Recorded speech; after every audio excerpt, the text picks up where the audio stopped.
Bonsoir à tous, bienvenue au Palais Omnisport de Paris-Bercy pour le 23e Festival des Arts Martiaux.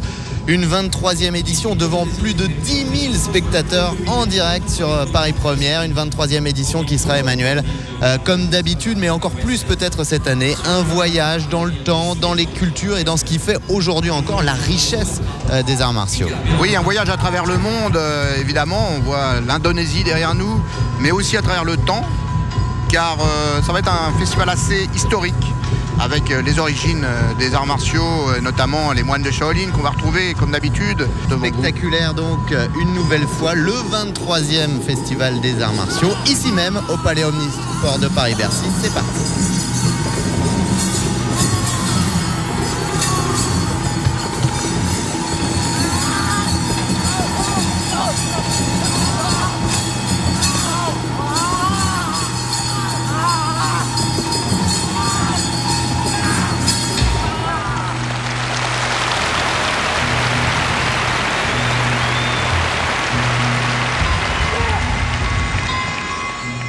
Biasanya beladi-beladi lain cuma dapat waktu 3 menit untuk penampilan. Pencak silat dapat 10 menit. Selalu dapat 10 menit. Dan penontonnya luar biasa. Ada 40.000. Dan mereka bayar. Ya 40 euro. Dan itu penuh. Nah, alhamdulillah lagi kami dari Indonesia, kita menampilkan silat harimau, selalu dapat aplaus. Dan mereka senang. Dalam festival pencak silat di Prancis 3 tahun silam, silat harimau tampil bersama perguruan lain, silat Panglipur dan Ciung Wanara Sunda, serta perguruan 3 berantai dari Betawi. Le plus rapidement possible en général. Et le pencak silat est assez dans cette logique. Efficace.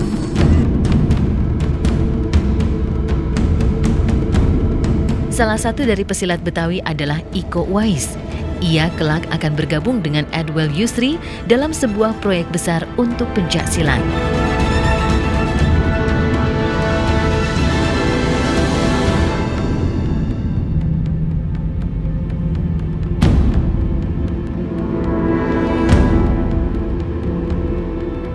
Usai pertunjukan dalam festival pencak silat itu, silat harimau dihujani undangan untuk mengadakan seminar tentang pencak silat di Eropa. Dimulai dari Prancis, Belgia, dan Belanda. Kita kasih teknik harimau, mereka suka. Taunya tanpa disangka, mereka kembang, dia tebar, dia informasiin ke teman-teman. Nah, setelah kita ke Indonesia, pada datang itu latihan. Datang latihan berganti-gantian. Ada yang dari Inggris, latihan harimau. Datang lagi dari Prancis, latihan harimau. Datang lagi dari Austria. Datang lagi dari Amerika. Selain didatangi murid-murid dari penjuru dunia, ia pun sering diundang untuk mengunjungi mereka di tiap-tiap negara. Sering berkelana ke negeri asing dan memiliki murid dari berbagai belahan dunia, membawa kesadaran baru dalam diri sang datu. Terlalu kecil nilai uang bangsa saya. Apa ini yang bisa saya banggain ke orang itu? Ada taunya saya banggain apa? Budaya saya silat.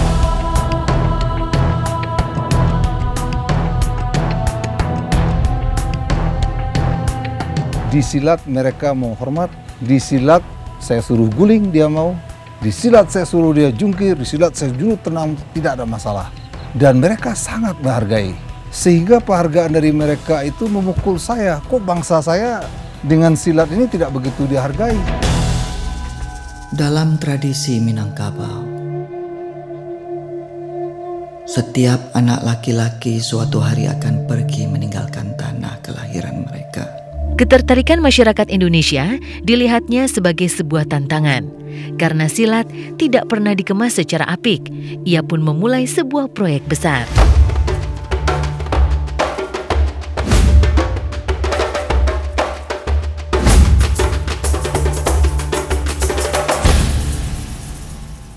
The choreography was led by Pak Edwel Datu Raju Kampulam, myself, his team of Silat fighters and masters and students, and Iko Uwais, the star of the movie.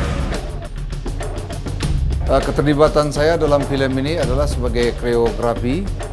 Kebetulan dalam film ini lebih banyak mengangkat mengenai silat harimau, dan saya sendiri adalah sebagai guru silat harimau. Koreografi dimulai dari 6 bulan yang lalu, kira-kira bulan Mei. Kemauannya sih sebetulnya ada dari Gareth nih kan. Maunya seperti ini. Dan kita buat dasarnya dari kita sendiri. Tadi kan maksudnya begini, boom, terlalu ini kan monoton. Maksudnya dia kan maksudnya mau muter ikut tuh pengen ditarik dia ditendang. Nah mungkin aku di sini itu blok. Sutradara Gareth Evans yang juga suami dari salah satu murid Edwell Yusri menyatakan niatnya untuk mengangkat silat Minang. Berbekal pengalamannya membuat film dokumenter, hasil rembukan Gareth Evans dan Edwell Yusri sepakat untuk membuat sebuah film yang mengusung silat secara serius.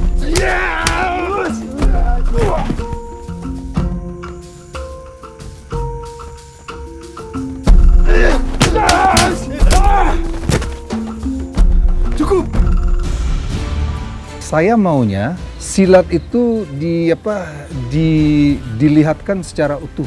Ada silat Indonesia dibikin, tapi jagoannya dengan basic taekwondo, dengan basic karate, tambah parah lagi ada. Nah ini saya juga ikut jadi korban. Filmnya terbang-terbang dari pohon ke pohon, keluarin api. Yang kacau lagi ada kalau ada yang latihan ke saya anak-anak ya, dia selalu nanya, Pak Ratu, kapan saya diajarin terbang katanya? Seperti yang di film, waduh saya lihat ini parah.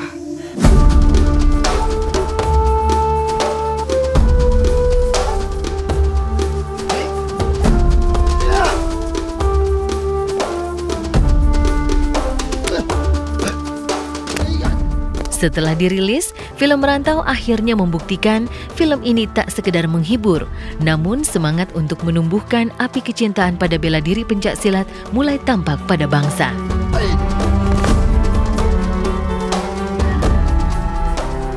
Ini adalah cerita anak laki-lakiku dan perjalanannya menjadi lelaki sejati. Ini adalah kisah Merantau. Kenapa senjata kerambik khusus harimau? Menurut Tambo, menurut sejarah, silat harimau itu perpanjangan dari kuku harimau itu adalah kerambik.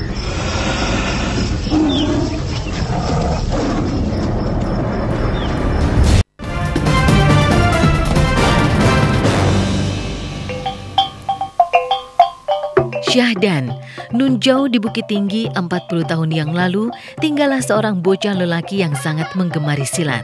Dulu saya di waktu belajar silat dari kecil, itu diajarin kakek, orang tua saya sangat tidak setuju. Silat itu hanya cuma membuang waktu, karena silat, uang itu tidak bisa disilat. Ketekunannya mempelajari silat membuat sang ibunda khawatir akan masa depan sang buah hati jika ia sampai meninggalkan bangku sekolah. Duduk. Basilek yo karajo ko. Memang basilek itu bisa menatang pitilek. Baturun lalu enek itu dulu banyak orang datang tapi tidak ada menatang pitih. Awas, besok pagi mama aku ke sekolah, ke kepala sekolah, suruh tinggal sekolah.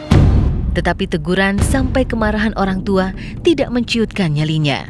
Itu justru memecut semangat sang bocah untuk giat belajar dan bersilat. Sampai saya bilang ke ibu saya dengan silat ini akan membuktikan bahwa dengan silat saya nantinya bisa bekerja, dengan silat nantinya saya bisa hidup, dengan silat saya akan menjajah dunia ini.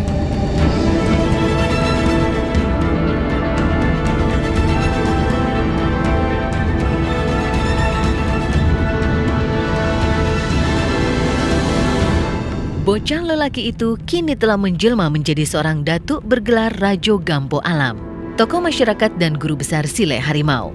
Perjalanan hidup membuat pria yang pernah menempuh pendidikan di Fakultas Hukum Universitas Muhammadiyah ini bertekad melestarikan silat Minangkabau. Silek Harimau khususnya tidak akan dibiarkan punah di telan zaman. Di Islam kan diajarkan, kalau punya ilmu sedikit harus dikembangkan. Sampaikan walaupun satu ayatnya. Kalau tidak dikembangkan, tidak bermanfaat bagi orang lain. Lepas 4 tahun mengajar silat, tahun 2008, Edwell Yusri mulai mengajarkan Silek Harimau untuk pertama kalinya kepada 4 murid yang dilihat memiliki minat tinggi. Tindakannya sempat menuai kritik di antara warga Minang, karena Silek Harimau sedianya hanya diperuntukkan bagi keluarga. Tetapi Edwell Yusri tetap bergeming. Seiring perjalanan waktu yang terhitung singkat, silat harimau mendapat tempat di hati pesilat Nusantara. Banyak pecinta silat mengutarakan niat untuk mempelajari silat harimau. Meski begitu, silat harimau tidak serta-merta bisa diajarkan ke semua orang, kendati niatnya besar untuk menguasai silat harimau. Tidak sedikit pula dari mereka yang sudah menjalani pelatihan dengan metode pelatihan keras bisa terus bertahan. Apalagi ia juga menuntut muridnya mengimbangi sifat silat harimau yang keras dan mematikan dengan syarat akal dan akidah. Kalau dalam silat Minang pada umumnya, ini senjata yang digunakan oleh silat Tuo, silat Strala, ini namanya adalah kuku elang. Tapi kalau kita silat harimau, khusus senjata kita adalah karambi, bahasa Minangnya karambi. Kenapa senjata karambi khusus harimau? Menurut Tambo, menurut sejarah, silat harimau itu perpanjangan dari kuku harimau itu adalah karambi. Karena ini mirip dengan kuku harimau dan mirip juga dengan taring harimau. Edwel Yusri pun mulai menularkan kecintaan terhadap silat harimau kepada anak-anak di lingkungan keluarganya. Melalui muda-mudi ini, ia yakin suatu hari silat harimau akan kembali merajai rimba Nusantara.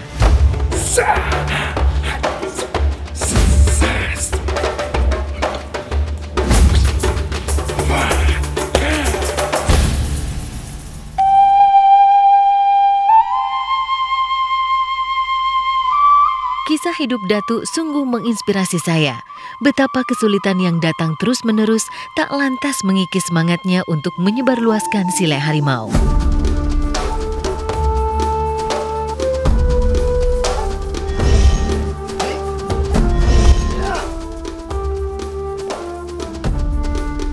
Karakter silat harimau yang tak memiliki pukulan atau tinju membuat saya harus giat berlatih cengkraman.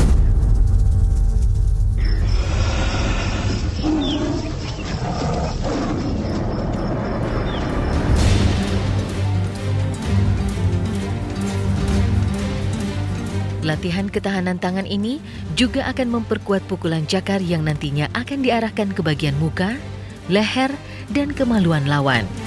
Bentuk tangan terbuka juga efektif untuk menangkap dan mengunci anggota tubuh lawan.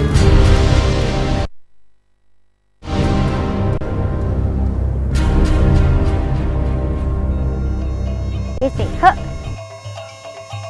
putar. Nah, selesai. Selesai!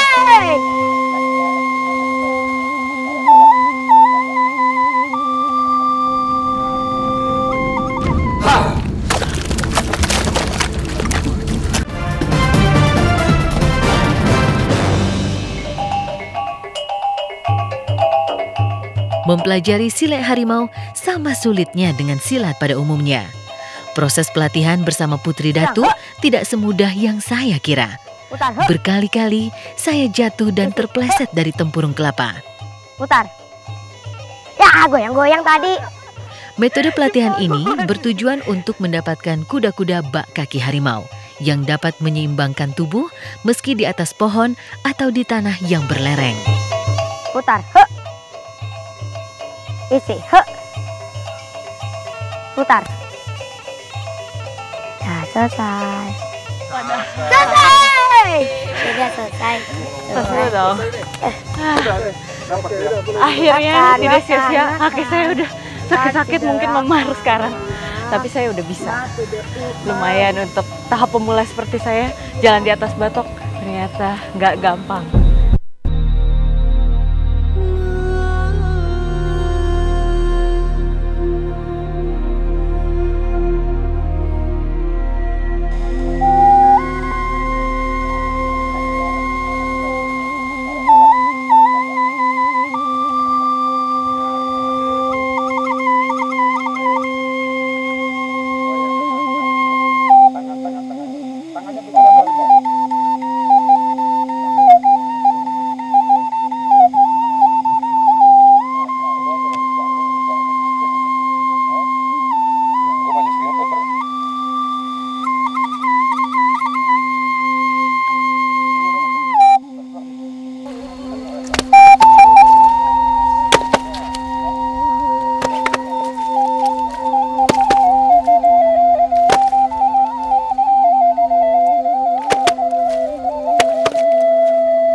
Kuncian dan tangkapan sudah menjadi ciri khas silet harimau.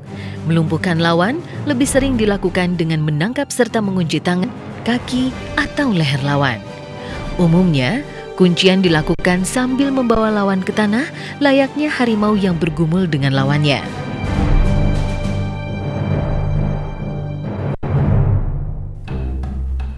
Dara, ini selanjutnya Dara akan saya ajarin catur langkah. Dalam catur langkah ini mencari gerakan kaki yang cah di lumpur atau yang licin, dan di sini juga mencari rasa dengan adanya tiupan bansi sama saluang. Latihan di lumpur juga menjadi salah satu latihan agar badan dapat bergerak lincah. Bawah harimaunya, merendah.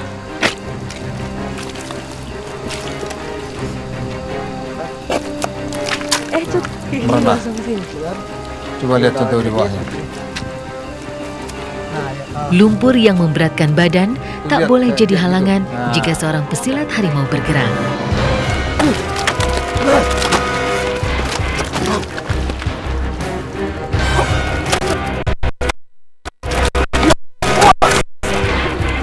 Jatuh yang tadi. Ternyata saya salah besar ketika berpikir latihan di atas tempurung merupakan latihan tersulit. Aduh, sorry. Berat ya. Nah, ini salah satu latihan kita di lumpur gitu. Untuk melatih supaya badan juga ringan. Ringan menendang, ringan juga kuda-kuda, ringan juga kita melakukan serangan. Di sini juga kita mencari rasa, mana saatnya kita yang tepat. Latihan ini juga membantu agar tubuh terbiasa bergerak dengan beban berat. Jika main lumpur dilakukan secara rutin, pesilat akan memiliki energi ekstra apabila mengaplikasikan jurus di luar lumpur, sehingga tubuh dapat bergerak ringan dan lincah.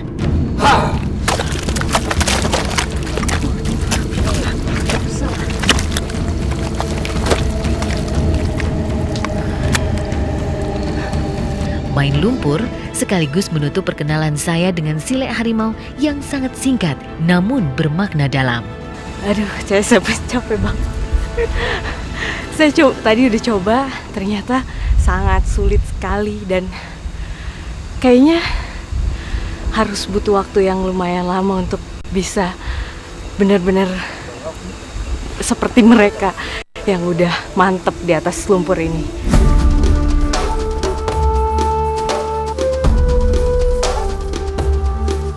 Edwel Yusri dengan silet harimau telah memulai revolusi dalam sistem perguruan silat. Dari pengalaman mengajar orang asing, ia mempelajari perlunya mengelola sebuah perguruan silat dengan profesional. Melalui sebuah yayasan yang dikelolanya, ia menerapkan sistem modern pendidikan silat dengan kurikulum, dokumentasi, serta administrasi yang rapi. Filosofinya sederhana. Jika sebuah perguruan dapat menghargai murid dengan bersikap profesional, maka murid-murid pun pasti akan menghargai perguruannya. Bekal ini akan membuat mereka serius mempelajari pencak silat sebagai sebuah ilmu bernilai tinggi.